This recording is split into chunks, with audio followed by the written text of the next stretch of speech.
Hello children, how are you all? I hope you all are doing well. आज हम 3 दोस्तों की कहानी पढ़ेंगे। ठीक है, शुरू करें। चलिए। 3 good friends. Suresh, Kabir and Firoz were good friends. They went to the same school and always played together. We will stay friends forever. We will help one another, they promised each other. The 3 grew up and went to different towns to find work. Firoz became a tailor. He did not make a lot of money. There was a new shop in the town selling the dresses. Most people went there to buy dresses. 3 दोस्त थे, सुरेश, कबीर और फिरोज। ठीक है, वो तीनों साथ में पढ़ते थे और वो बहुत अच्छे दोस्त थे। तो उन्होंने एक दूसरे से प्रॉमिस किया कि हम हमेशा फ्रेंड्स रहेंगे और जब हमें एक दूसरे की ज़रूरत होगी तो हम एक दूसरे की हेल्प भी करेंगे। ठीक है, फिर वो बड़े हुए, अलग अलग सिटीज़ में चले गए। उसमें जो फिरोज था वो एक टेलर बन गया, लेकिन वो ज़्यादा मनी अर्न नहीं कर पाता था। क्यों? क्योंकि उसके शॉप के पास एक बड़ी शॉप थी, वहाँ पे बहुत अच्छी अच्छी ड्रेसेस मिलती थी, तो लोग अपनी ड्रेसेस वहीं से लेते थे, उससे स्टिच नहीं करवाते थे। On the day of Eid his wife was very sad. She said, I cannot see my children in old torn clothes. Everyone else is wearing beautiful new clothes. Please do something.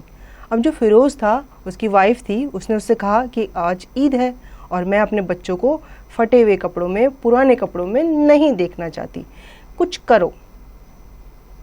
Firoz knew his friend Kabir was doing well in the next town. He wrote to him and told him about his problem. Kabir immediately send him some money. अब फिरोज को पता था कि उसका friend Kabir जो है वो town में रहता है। उसने उसको चिट्ठी लिखी और अपनी प्रॉब्लम के बारे में बताया और उसने उससे कहा कि मुझे कुछ पैसों की ज़रूरत है, प्लीज़ भेज दो. Firoz was going back home. On the way the postman gave him a letter. It was from Suresh. In the letter Suresh said, my daughter is very ill. I need to buy medicine. I don't have the money. Will you help me please. अब उनका एक और friend था, उसने फिरोज़ को letter लिखा. ठीक है, लेटर में क्या लिखा था कि मेरी बेटी जो है वो बहुत बीमार है और इसके इलाज के लिए मुझे किसकी ज़रूरत है? पैसों की ज़रूरत है. Firoz went back home. He told his wife and children everything. His daughter said, give this money to uncle Suresh. After all he needed more than we do. अब जब वो घर गया, उसने उस लेटर के बारे में अपनी फैमिली को बताया, अपने बच्चों को बताया, अपनी बीवी को बताया.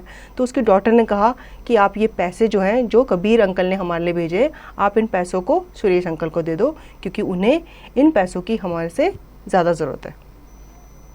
His wife was very happy and said, praise the almighty on this day of Eid. Even we could be of help to someone in need. This is the best Eid we have ever had. अब उसकी wife अपनी बेटी की बात सुन के बहुत खुश हुई कि चलो हम किसी की नीड में उसके काम आ रहे हैं.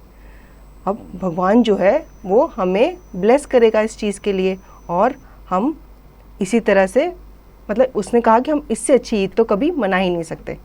तो इस स्टोरी से हमें ये सीख मिलती है कि अ friend in a need is the friend in need.